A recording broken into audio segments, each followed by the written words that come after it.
everybody, to the latest episode of the VG Rump podcast. Well, as of the 17th of June. I'm Josh, here with Andy and Jake. Oh, yeah. Wow. Nice. Yeah. just bringing in the enthusiasm, guys. Come on. Yeah, that was dramatic pause. I want cheers. I want, No. We gotta slowly work into it. We don't want to get panties on the overexcited. stage. Just take off your bra and you just throw it at the computer screen. I'm at home near the computer. Oh, right. I'm sorry. wearing You're at home, clothing. so you're not wearing a bra. I'm sorry. That's mine. I'm fully naked. Everything's just sagging. Yeah, I just got the image of just in horrifying. a bra, like sitting there. Oh, yeah. I just want everyone to get that mental image. Yeah, God. nice. Yeah. This is our newest episode. Off to a flying start. Flying start, just high. We're setting the bar like here, and we're gonna just do chin-ups. I can't do a chin-up. None of that. Yeah. Instead of doing physical work, let's talk about games of the week. Yes. So, gentlemen, what are we Yeah. playing? Who wants to start? Josh, No. go. Jake? All right, wait. I can't even Well, I remember got what I'm playing. sacrificed. It's like there's a fire. Like, somebody want to see if it's hot? Josh, you go just roll around in it. No, well, look, I've been playing Psychonauts, and I've put in about 5 hours into that since I've got it the other day in the Humble Bundle. It's fantastic. It really is. It's pretty good, isn't it? Yeah. Oh yeah, and Super Meat What part are Boy. you up to? Oh, I'm up to that paranoid guard in the trippy like streets that are all curved. It's like Inception. Yeah. Oh, yeah. Oh. Yeah. And I can't quite get past it because I can't find the plunger. I gotta play that game again. My God, it was amazing. It really was classic platforming. I also Yeah. have that. It's in my list to download and play. Oh, you definitely should. I yeah. also bought the Humble Bundle, and I played Lone Survivor a little bit. That was interesting. I do enjoy that game mainly because I like the idea of like the guy, just one guy pretty much doing everything, and just that guy like sacrificed his entire life basically while he was developing that game. Really? It was pretty much like his everything. Well, not Wow. his entire life, Not- but yeah, like not for the his past everything, couple of but- years, he's been. Yeah, he sacrificed a lot to make that game, and it really shows in its level of, I suppose, intuitiveness. I mean, it's Well, the first thing I did notice was that the enemies or the monsters sound like bipedal vacuum cleaners. Like, that's freaky as hell, but they sound like vacuum cleaners. You're right. Your one fear and your one weakness are bipedal Man. vacuum cleaners. Them vacuum cleaners, they're out to get you. No, not just regular. It's not just regular vacuum cleaners. Like they're fine because they're like when like you kill a zombie and it doesn't have any legs, so it just tries to drag itself towards you. Yeah. That's what a vacuum is to you. Like you can get away, so you don't really have to finish it off. But once they're bipedal, that's when you run, you scream. Like a Yeah, goat. man. Have you seen those 18-cylinder Dysons? Jeez, they suck your soul out. But yeah, apart from that, I've been playing. I went back to. I've been playing Kingdom Hearts. No, Yeah. big fan Oh, of the game. This is a brilliant game. Yeah, Still I is. It's a shame they made a sequel. Yeah, I didn't think Kingdom Hearts 2 was all that bad, Well, then you're wrong. But alright. they did definitely go for more of a JRPG Final Yeah. Fantasy influence rather than Oh yeah. Kingdom Hearts, which had a great mix between the Disney and it was a good balance between the Disney and the Square Enix. But I suppose there's only so much they can do with each universe, and if they get too abstract, it would have just alienated a lot of people because I don't fucking know who that is. Yeah. So instead, they chose the route to Ruin make it. convoluted as all hell. Yeah. Oh, I got lost around about the part where Mickey turned into like a superhero or something. yeah. I didn't care at all. Like I started playing and I didn't see a Disney character for like a good 2 hours, and I was like, Is that because you No. start off in that town and you're like that's not Sora. yeah. This game's supposed to have mm. Sora. You're not the main character. Yeah, they have a new protagonist, and it's just not pleasant, and no. No, see that's the thing. Bad flashbacks. I think the worst part is he wasn't even a protagonist. So you play for like a good hour and a half, 2 hours as some kid who you just don't even know. You're a vessel this time, and then at the end it's like, yep, turns out he was Sora. Just didn't remember he was Sora.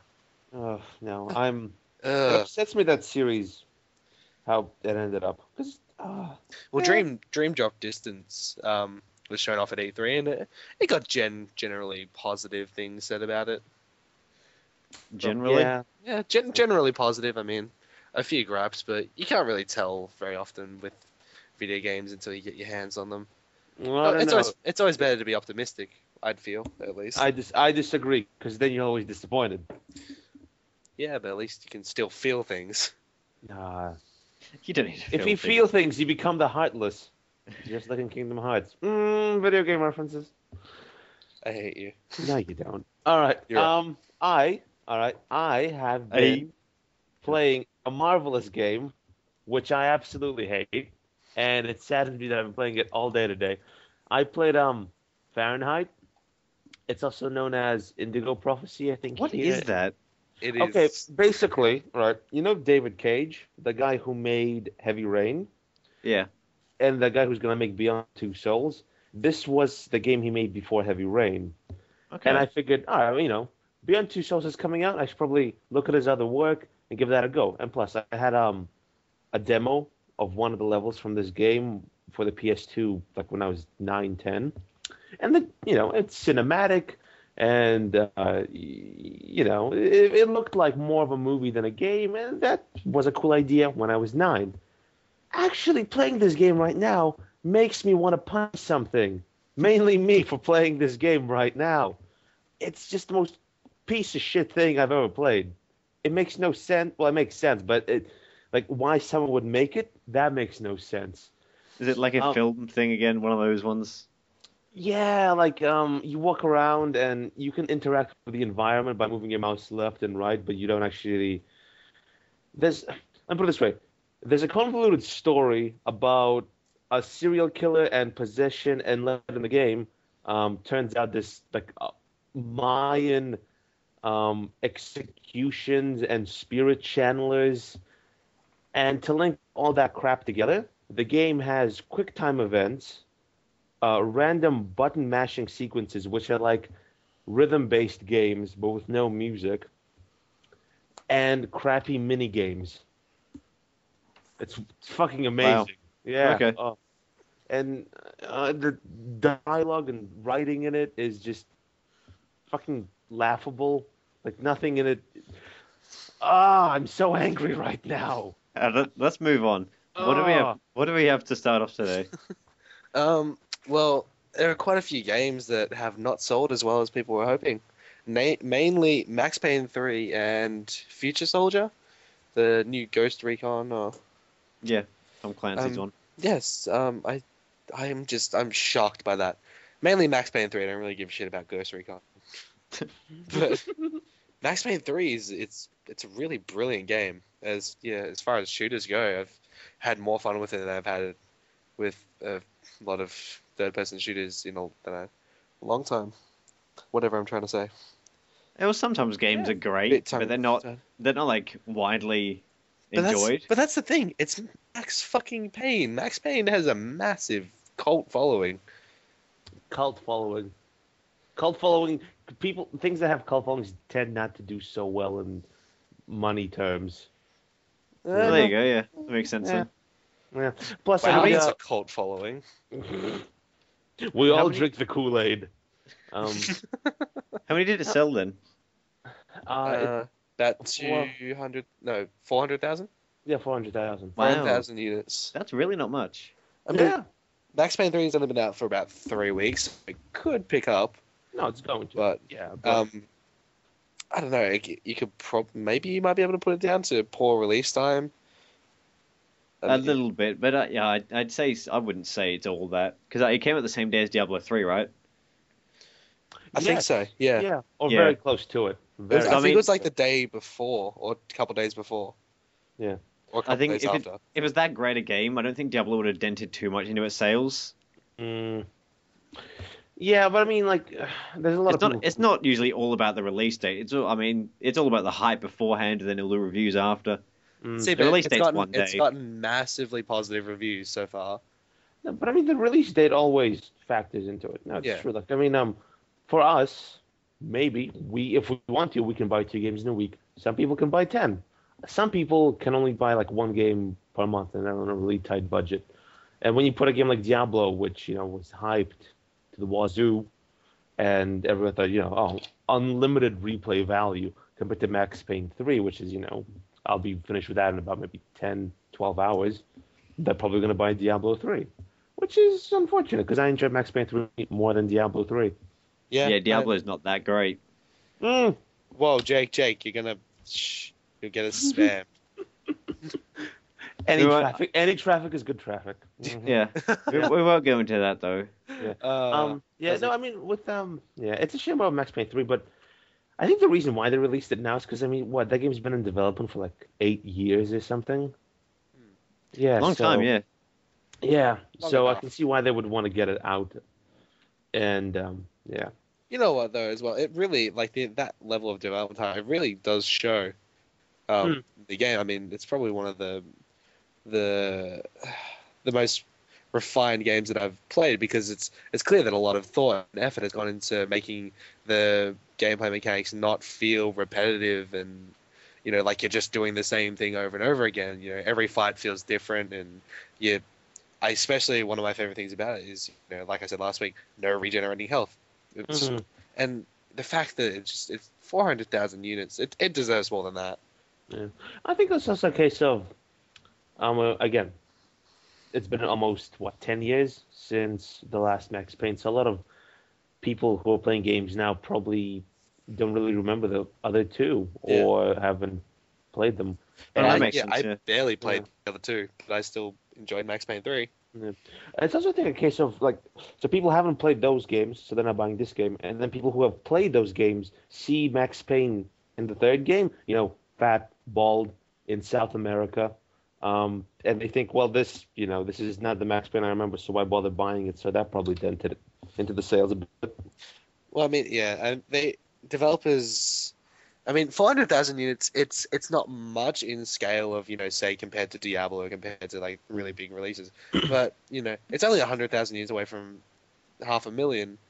Which it could be doing better, which is Mm. the better thing. I think it's a matter of as well raised expectations because it has that.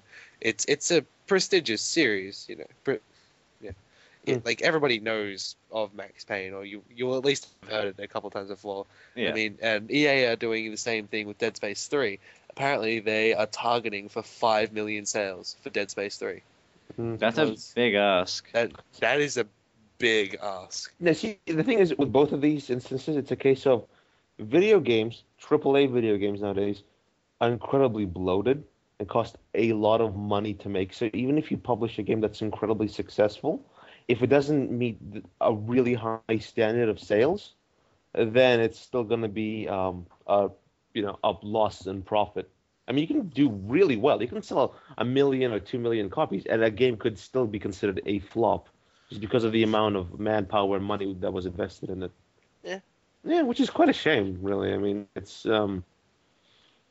yeah, no, it's there's a lot of fat I'll give that you could the be dramatic trimmed out of tension games. there. There's already But plenty of really good indie games, and they're only teams of like down to 2 or 3 people, and they're to me at least they measure up to the AAA titles. definitely, yeah. Yeah. Like you recently bought Super Meat Boy. And I was watching the indie game, the movie. Apparently, according to that film, when the film was released, Super Meat Boy has sold over 1 million copies to date. Oh, definitely I worth mean, it. that is Definitely deserves impressive for a game that was made by two guys in I think what a Yeah. 1-2 year span. I am personally quite excited and shit scared for the next Amnesia game. I haven't tried to play the first one yet. I bought it with the Humble Bundle again, but I played the first Mhm. 10 minutes, and I have not dared to turn the lights off or put the headphones on. Yeah, it's I don't know, that series to me does horror right, like Dead Space 2 and Dead Space 1. I never considered them horror games. No, I enjoyed them because they weren't too scary. Like I don't enjoy the horror genre, but they were good because they were just a little bit of scary. But Mm. Amnesia, no, I can't handle that. Mm. See, with Dead Space, I always consider them more maybe, I don't know, thrillers or something like that. Yeah, Thriller action games, maybe horror elements or horror themes, because it has a lot of jump scares, but a jump scare isn't like horror. That's like you walking past the house and a dog starts barking and you didn't expect it. Like, oh, terrifying. That's yeah. not. Yeah. There are definitely a few good moments. Like you go into that chapel and you're walking there, and the music completely goes off, and you're walking forward, and you know something's going to happen, and Hmm. that's a very classic horror technique. But Oh, yeah, yeah. most of the game is very well lit, which kind of counteracts most of the horror side of it. Plus, something about controlling a character who has a weapon which is specifically designed to perfectly segment steel and stone, Yeah. and he uses that on flesh and bone. That just removes all horror for me when you can chop up your enemies into nice little prepackaged pieces of And you meat. know what? You know what makes it less frightening? They're adding co-op in Dead Space 3. That Yeah. is no. How is that? That's the opposite of frightening. That's fun. I don't Yeah, but know. I think atmosphere plays a big part. Like it's like when you're watching a scary movie. You can watch that with friends, and sometimes one person might not be scared, but generally a lot of people are just like, "Wow, that creeped me out." It doesn't really matter about the fact that they're in a group. It's just more of it's kind of a mob mentality kind of thing. So the co-op may not necessarily be as bad as you were thinking. But the problem with the co-op is that because Dead Space 3 is trying to aim for a more action-orientated, broader spectrum IP and expanding the audience, that's the problem that will come with co-op. Because if they're trying to make an action game while at the same time trying to still market themselves as a horror. And like Andy said, Dead Space 1 and 2, it's pretty much all jump scares. Yeah. Amnesia, and you were saying how the light, pretty much ruins all the horror, but you're 100% wrong about that purely because you need to be afraid of the darkness. Like all that light is there because they want you to feel safe, and then you go, it's dark down there. Well, fuck that. I'm not going down there. That is the whole point of having so much light. There was a 'Cause lot of light everywhere, though. Like there wasn't much darkness at all to be afraid no, of. that's true. that's completely the point. So basically, when you do find that darkness, you just start to go, oh, But there was like no it's darkness. There were a few shadows, but that was it. And I because Yeah. there were so few of them, they didn't Plus, create any sort of fear. I never found that. there's a lot of corridors that had the flashing lights. You're like, oh, it's scary. Are you scared yet? No. Duh, there's a scary monster. Are you scared yet? No. He's got like, a yeah. skull for a face. It's like those really cheesy horror rides where it's like the cardboard monster shoots out and you're like, eh. Yeah, yeah. I mean, like, it was fun. I had a great time. I enjoyed it. But Oh yeah, it was yeah, fun. But it wasn't wasn't. scary. Yeah, no. I mean, but look at us manly men. I never. No, not scared at all. Honestly, Amnesia genuinely it terrified me at some points, and I'm okay Yeah. with that because it just means that what they were doing was good and they Oh, yeah. achieved their end Oh, result. yeah, no. I It's mean, all it a matter was. of that writing, and like I Again, said, I mean I had No, lots no, of no, no. points. It wasn't. No, no, it wasn't the writing. It was like you said before. It was the atmosphere. The fact that you don't have a weapon in Amnesia like you do in Dead Space. You don't have a co-op partner like you do in Dead Space. There are no jump scares in Amnesia. You're just a guy with a lantern walking in the dark. You're weak and vulnerable.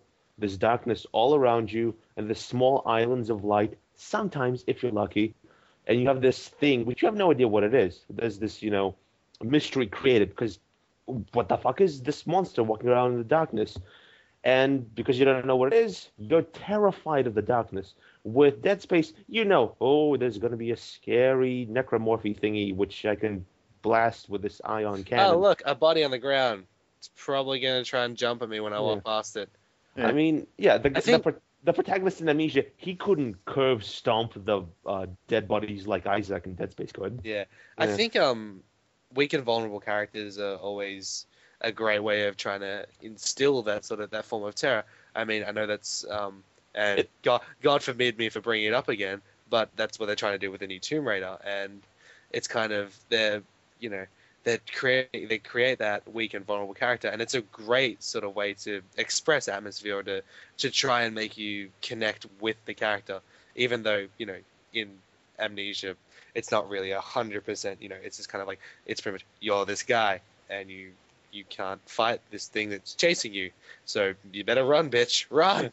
Well, I think that's actually the only way you can make something scary, is if Yeah. you control the person that's at the disadvantage. If you control someone who's stronger than the adversary or has the ability to, like in the game, like, oh, I have to level up my broadsword and then I can slay it. That's not really that scary. But if you will just fully take away that ability to defeat the enemy by traditional means, that's fucking horrifying because you have no idea how to overcome that obstacle. That's the only way to do horror, or at least that's the only way I've seen horror done well. Yeah. Yeah. Yeah, did you hear about all the controversy with the You how like you watched the Tomb Raider trailer, yeah? Yeah, How yeah, Yeah. there's a scene in there where it very genuine looks like the guy's gonna rape her. I yeah. feel like yeah. everybody's all kind of up in arms and getting protective about it now because they've changed Lara from like a badass Tomb Raider into this vulnerable 19-year-old girl, and they're basically just like, you know what? You're doing this just to create the controversy because she's weak and vulnerable, so therefore that's an excuse to beat the living shit out of her using your writing in the game, using your scripting of the events. And Yeah, it's- but I but think then again, it's- the guy came out later and said, no, she doesn't get raped. That doesn't happen. she doesn't get raped in the trailer. No, he said that doesn't happen in the game. Like he came out afterwards. Afterwards, yeah, he came out after everyone was like, "Oh, what the fuck, man? That's not cool." He's like, "No, it doesn't. No rape, no rape, no none of that." It's all right. We're taking it out. Yeah. We took it out. It's fine. Yeah, It's no. fine. I mean, rape on the best of days is a very touchy subject. You On- think? You yeah, think? no, it's true. It's true. No. Yeah, surely you jest. No, dead serious, dead space serious. Shut up. No. No. You're fired. Nope. Get off the No, podcast. I nominated It's- myself for a promotion for that witty thing I just did. We can No, send you away to. Yeah, no, with the new Tomb Raider, it's if like rape can be included in a video game if it's done like incredibly. If it's scripted and written to the story so well to make a point or to add to the situation that people can look at it and say, well, that rape is a thing that does happen, unfortunately. So, and this happened in the game. So I guess, for the sake of the art, we can allow it. But I don't think Crystal Dynamics in the new Tomb Raider game, if it did include rape, which like I said it didn't, they wouldn't have been able to like pull it off without people going. You definitely have to have a That's pretty fucked up. damn good reason to put it in the game. Oh yeah, no, you need to have like a rock solid reason, and you need to make the script airtight. Otherwise, no, it just wouldn't. No, I think even then it's kind of a case of, well, could she kind of not get raped? could you not? Just Lara Croft, Just- please. just like they try to pitch that to like the board, and the board's just either like, Nah. yeah, you could, that's all fine, except just one tiny thing about this scene. Can she not get raped? Is that a thing that we can change? well, what do you propose we do instead of the rape? Can she eat a slice of cake? You can pick what type of cake. It could be cheesecake. It could be mud cake. Just no rape cake. No, yeah, it's I think I don't know. But yeah, I do like the idea of they're trying to go for that, try to make that weak, and because she's a young girl in the put it at a game. disadvantage. Yeah. Yeah. But then again, the trailer did have her running around shooting with shotguns and generally just fucking shit up. Yeah. So Well, hope lost again. Yeah, well, I mean, basically what happened was, I forget the guy's name, but from Crystal Dynamics, I'm going to say the PR guy for the sake of me being able to say something about him. He came out and basically said that, there's this scene in the new Lara Croft game which has her, like there's a moment that defines her as the person she will be, and it defines her, like it shocks her and traumatizes her.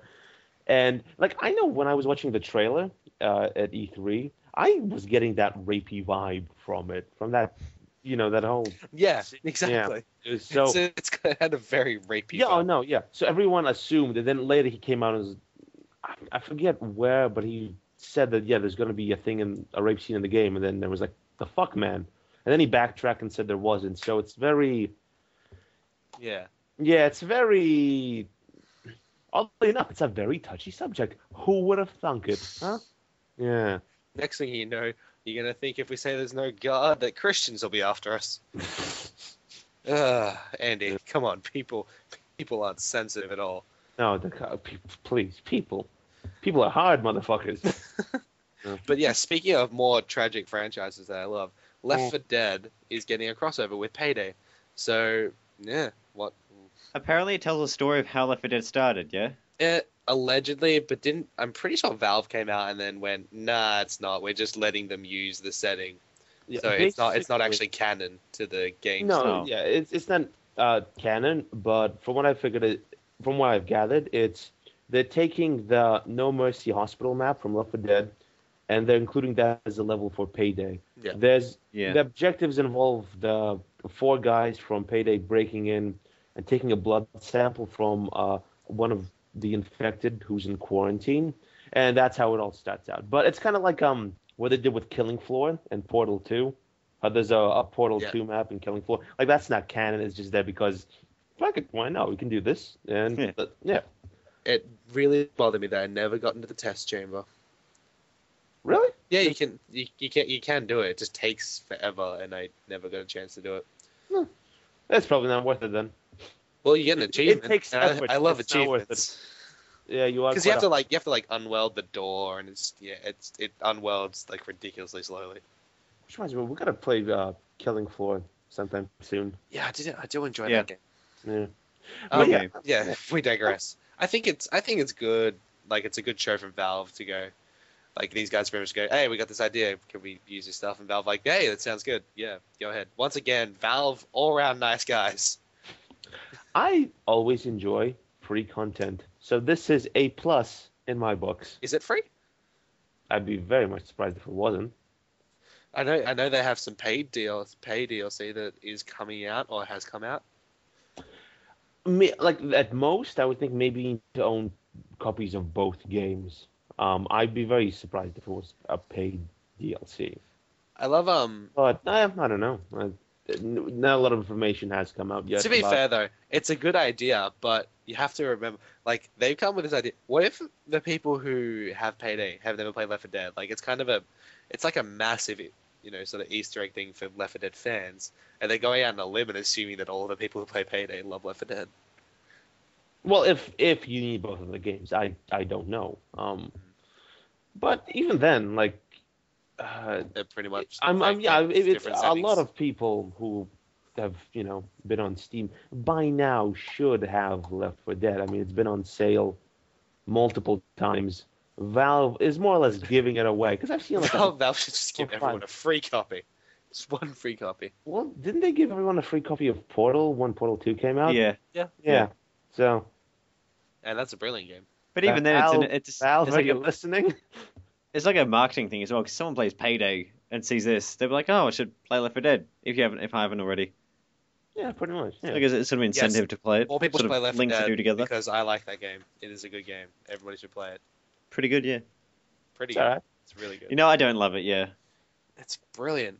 Absolutely some of the greatest co-op I've ever had in the game. You kill zombies. Yeah, you certainly do. You really do, don't you? You kill a lot of zombies. Like zombie genocide. Speaking of at which, least 100. Talking of co-op, actually, how is League of Legends going, Jake? I know you've started playing that. It's good. I never got to try it out properly before because the first time I played it, I was in year 12 and I was very busy at that point. But now I've come back to it. I can see why it's so enjoyable. The MOBA genre is really hard to get into, and I personally, I'm a Dota 2 fan. I love it. I think I've always felt that Dota was a little bit more accessible than League of Legends. League of Legends. I haven't had a chance to play Dota yet because I haven't got a beta invite. Basically, like, League of Legends is the elite. Like, the people playing Dota, and then the people who were playing Dota were like, Dota is for casuals. Let's make our own game with blackjack and hookers. And then League of Legends was invented. How many champions are there? I don't know if they're called champions in Dota, but how many are there? They're called heroes or something. Okay. I think there's at least, I want to say, in the 30s, 40s. Yeah, because that's really impressive how they do that. Between both games, I think League of Legends has about the same, maybe 50 or something. But well, they've both been running, like, both franchises have been running for a long time. Well, I'm assuming it's a case of with Dota 2, they would have had to have added all of those heroes, otherwise people just wouldn't have jumped on that bandwagon as hard as they have. I mean, but even then, like, between League of Legends and Dota, Dota 2 still has different heroes. Like, the heroes are not the same for both games. Yeah, no, I know that, but it's the people still want the choice though. Like, if they look at a game, like, off the bat, one game has 30 heroes, one game has 10. Even though the game with the 10 heroes may be better balanced or more fun to play, people will just look at it numerically. Yeah. To enjoy it though, you do have to know a lot about the game. Yeah, There's so much to know. it's like it's the first game that has ever made me do homework. Like legit. Because you've got you got Fun. first you've got like I don't know if it's same with Dota, but like different maps on LoL have like a set of like 15 characters you choose from or 15 champions, and each of them have four abilities, and then even then you've got to know the tactics behind the actual game itself. Well, And there's basically, so much to know. Dota is like it's the same map every time, and Really? then it's Oh, that's yeah. the beta though, so No, it's always been that way because all MOBA maps are literally the same. oh, it's nice to have a That's bit of visual difference. I like StarCraft. visual difference means little to me as long as the gameplays because the gameplay is so varied purely because it's all about what heroes the people in your team are picking and what hero you pick. You would be okay with just ones and zeros on the screen as long as it was all shaped the same. Yeah. It's refreshing to have a new map though. Like you play a new map.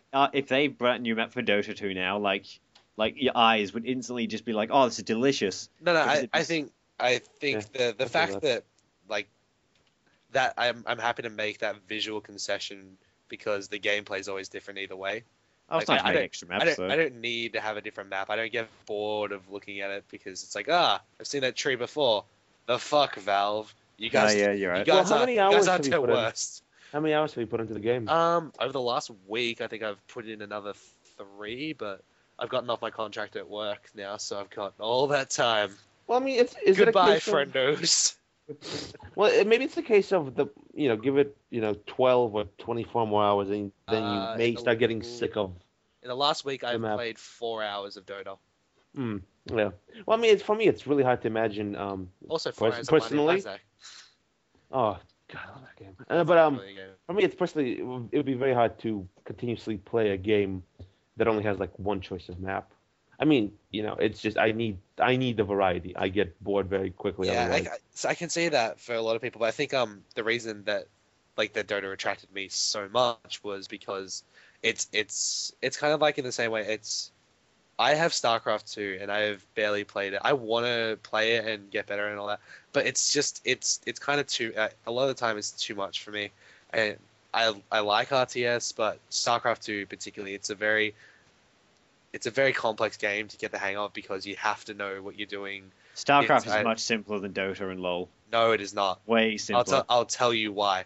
Because Here's why you're wrong. no, Okay. seriously, here's why you're wrong. StarCraft 2, it's all micromanagement. So you are managing different buildings, different tech trees, different battle encounters, and managing your resources all at the same time. It's just a matter of practice though. In Dota Like, compared 2, to Dota, you have to know everything. Please, sir, you're gonna have to stop swimming in your soup. He's got you Dota there. 2. Dota 2, basically, it's complex because there are only about 3 or 4 things that you need to keep in mind. Basically, 1, you need to be aware of what heroes you're fighting and what allies you have backing you up. You need to be aware of what build or what items you want to buy over the course of the game, or even then, you need to be aware of what items will work in what situation. So basically, you only need to keep track of you'll always start with the same basic items to upgrade your stats, and then over the course of the game, you go, I need to work my way up to build this item, because you have to buy separate ingredients and they create different items. And 3, you need to be aware of what your team is doing, so which lane you're attacking, when to push forward, when to retreat. So basically, you're always focused on you, and then you just have to have, it's kind of like when you're going for a jog and there are other people like jogging around you, you have to be aware of where they are so that you don't sort of overlap with them or get in their way. But I can't Still, relate though. to this analogy at all. I don't Still know. though, you have to know what abilities each character has and where they are and how those abilities will come into See, play no, where they are. But that's the thing. You can learn that while you play. Exactly. I mean, you don't in StarCraft 2. It's if I don't know a Terran build, even if I know a Terran build, I don't know what you're gonna do. You can pretty much just come over and just absolutely destroy my entire buildings, and I'll just be like, whatever. But in Dota, it's kind of, if you attack me with one thing, I'll pretty much just go, oh, okay, so I have this ability, and it will work in counter to that. I don't necessarily have to know every other hero's ability, because I don't. But most of the time, I manage to play pretty effectively, knowing the character that I'm playing, their strengths and weaknesses, and playing to that. So it's a lot more balanced in the way of, even if I don't know how every other hero plays or how everybody else plays the other heroes, I can still effectively keep myself alive and play will play supportive roles to my team even with that lack of knowledge. Yeah. What I don't know. I'm not an expert on either of the two games, so my opinion is probably null and void. But the way I see it is, with Dota 2, if you pick a hero and stick with that hero, and you learn what ability, his strengths, weaknesses, and what items he has to buy, I mean, it's easier to pick up and play fairly well, compared to StarCraft. But you still have to learn to play the hero well, and you still have to know what other heroes he can go up against, and what other heroes he should run away from, and how he should counteract this ability or that ability. StarCraft 2 may be a little bit harder to pick up and play off the go, but I feel I think as you develop your skills and the more you play, eventually they both kind of curve off and become fairly similar. You know? Yeah. Yeah. at the base of it, they're both strategy games. I think the problem, my point relies more on the fact that StarCraft 2 is it's a lot of micromanagement. Like, it's a ridiculous amount of micromanagement. Oh, it's not that much. No, but you can tell. No more than any other real You can time tell strategy purely game. based on they measure StarCraft 2 in like actions per second or whatever. APM, yeah. Yeah. Action per minute. Yeah, actions per minute. I mean, so the whole thing about it is you're trying to develop speed. You're trying to know what you have to know what you're going to do, and then on the fly just do everything within 10, 15 minutes. And if you don't do any of that, you're basically screwed against any player who's like slightly above average or even average. And you don't really get that with Dota 2. Like, I found a lot with the player matches. I'm pretty much like, sometimes I'll just get people who are also probably about as good as I am. I'll get the people who are a lot better, but at the same time, it's kind of balanced in the way that usually on your own team, you'll have a couple players who are good, and then a couple players who are either new or haven't played as many matches. Well, I mean, with StarCraft 2, like you said, you have to develop the speed. Anyone can develop speed, just like anyone can become like an Olympic swimmer if they put in the time. You just gotta put in the time. Not Personally, everybody can become an Olympic no, swimmer. anyone can become an Olympic swimmer. Except you for just gotta put in the hours. So you're saying quadriplegics can become Olympic Special swimmers? Olympics, you insensitive ass. God, Yeah. it's such a I'm pretty sure bastard. electricity doesn't work underwater. Oh, just such a bastard. Yes. So, like, hypothetical, Jake wants to become an Olympic heavy lifter. He could do it if he puts in the time and effort. He's not gonna, because he doesn't wanna. No. If I wanted to be the best StarCraft player, I could do it. Whatever. It's fine. Just gonna whack some keys. Just click enter for chat. Type in /WIN ! Click enter. Win the game. I choose not to become the best StarCraft player or an Olympic gold medalist. So basically, Jake and I's discussion of which is harder has now turned into Andy is an Olympic gold medalist. No, it's turned into, if you want to become really good at Dota or really good at StarCraft, you can if you put in the time. Oh, good. Fuck it. Good. Fuck it. I'm not going to call you an Olympic gold medalist. You don't have to, because like we already know that I could be. So you don't have to. I'll save you the trouble. I'm awesome. I know. I still maintain. I think StarCraft is it's so much harder on so many different levels. It's good fun, I think it's just Oh, look, I'm not saying it's a bad game. Like, don't get me wrong, StarCraft 2, it's brilliant. Like, I enjoy playing it. I'm not very good at it, but my point is, I find with Dota 2, I tend to gain more skills, and I find it a lot easier for me to be able to micromanage my player and know what I'm doing, and then adapt that to how it can most benefit my team, rather than StarCraft, where it's usually, let's face it, 1v1.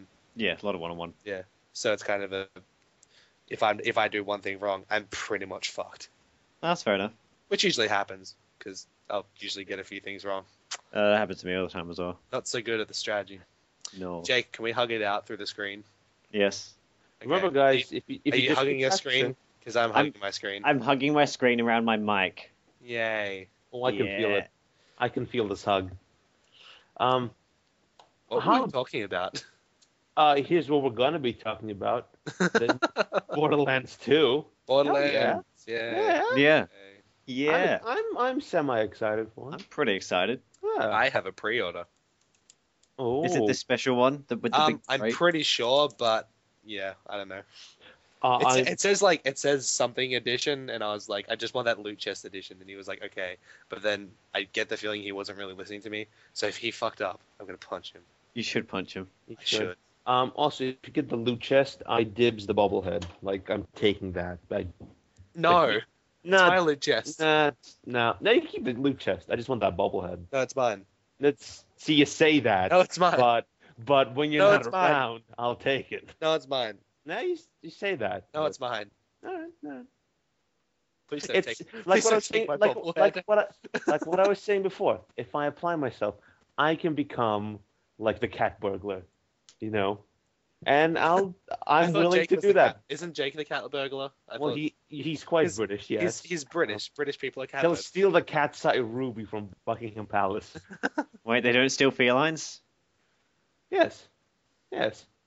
You're Catwoman. You're very feline. Wait, I'm a woman now? Yes. Do you want to be the? Don't limit yourself, Jake. You can be whatever you want to be. I'll be a banana. I hate you. That's a very phallic fruit. It's Yeah, but I'm really excited for Borderlands 2, mainly because they're putting a greater emphasis on the story and on the dialogue of the characters, like with Which is Handsome Jack and good. Claptrap. Yeah, like I was watching one of the videos, and there used to be a Destructoid writer called Anthony Birch. Really, I enjoyed his articles and stuff. He ended up working at Gearbox, and now he's the lead writer on this game. So he's written about, I think there was an interview with him, like about 95% of all game dialogue. Yeah. And he was doing an interview about the game, and there was a bunch of really cool stuff. Like, for instance, Handsome Jack, the main antagonist in the game, he kills off all of the Claptraps except one. And throughout the story, your player has to work with the Claptrap.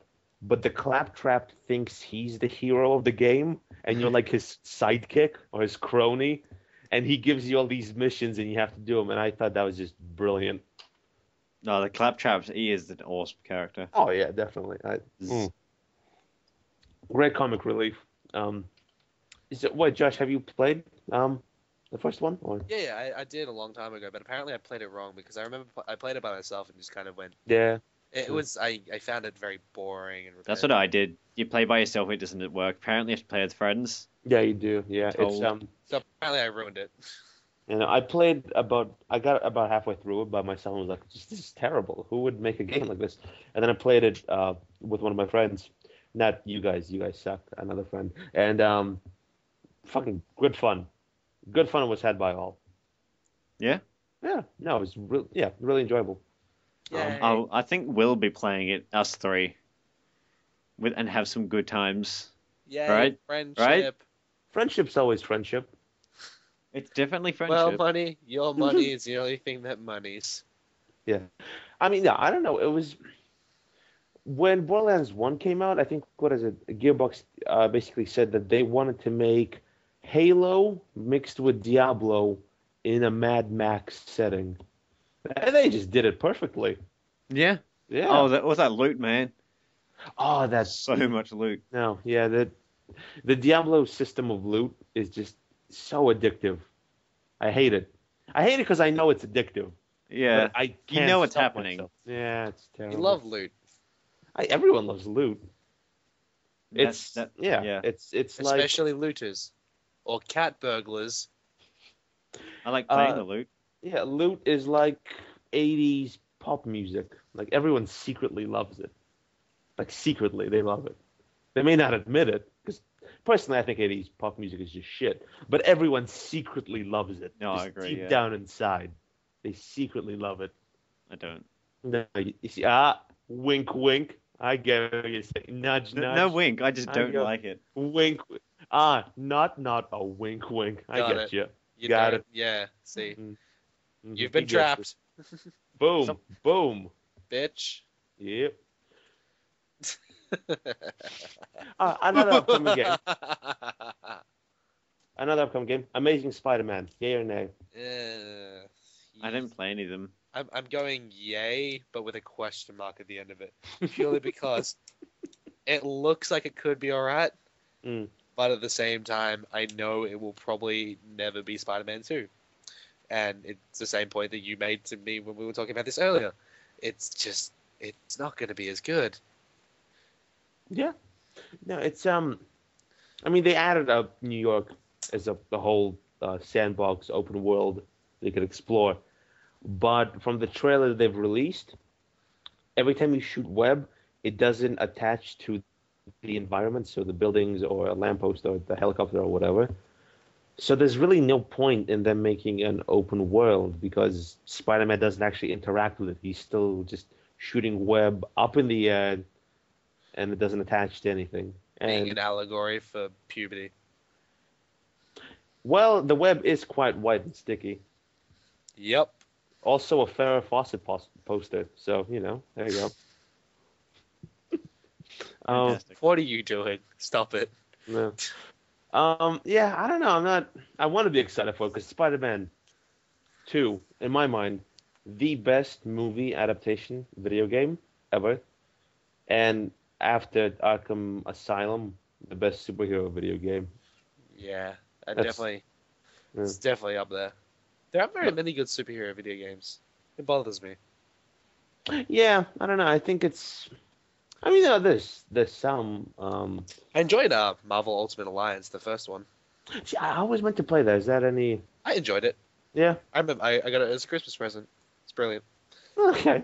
That's all. And It's all I did that day. I like it that you gave me a little backstory too. It really makes me feel connected to the game now. Yes, Thank you. exactly. Empathize with me. Yeah, it's true. I am a fully fleshed out character.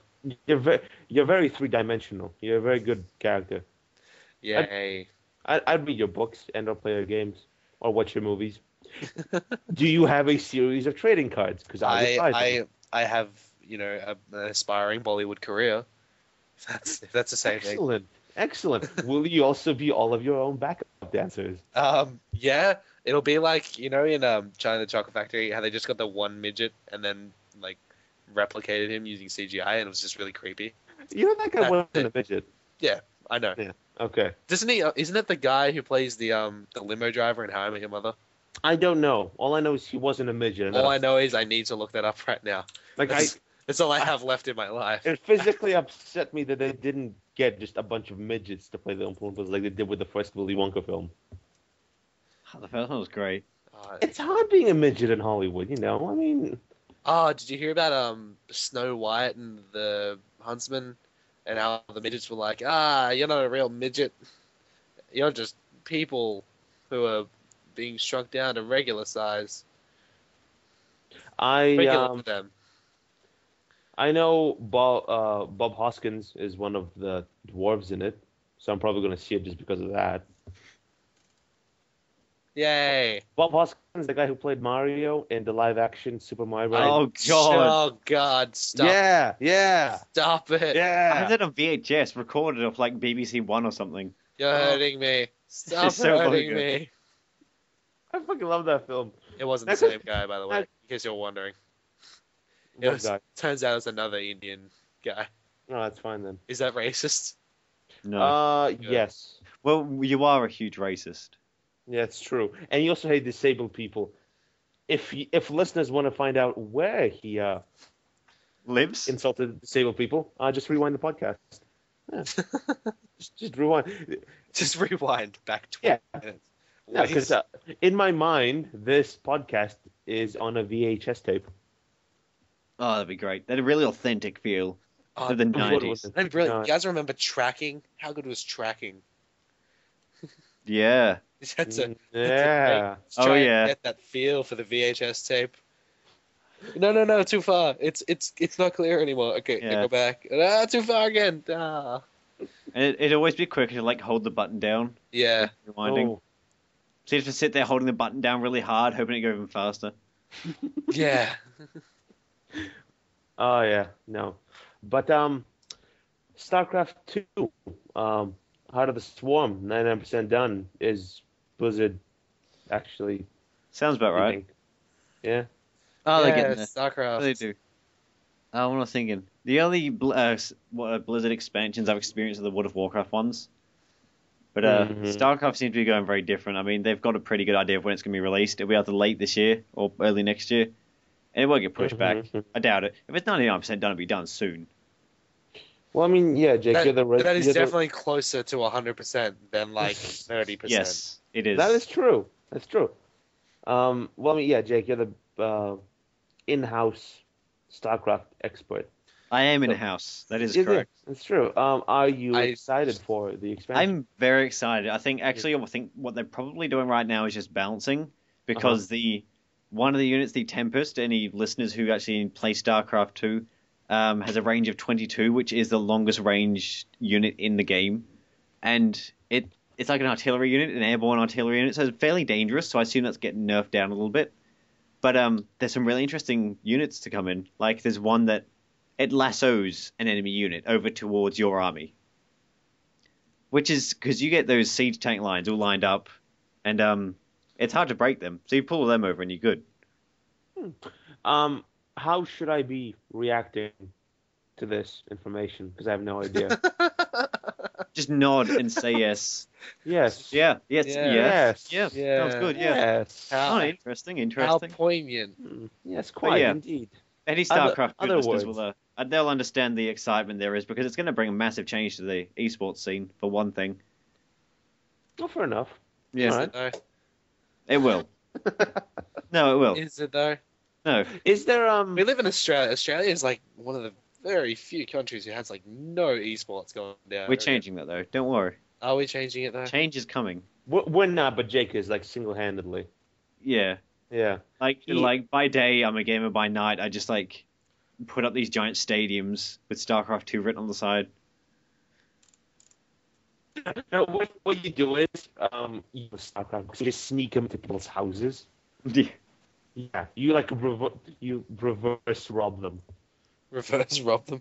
Well, he actually does rob the EB games, but he's like a Robin Hood of video games.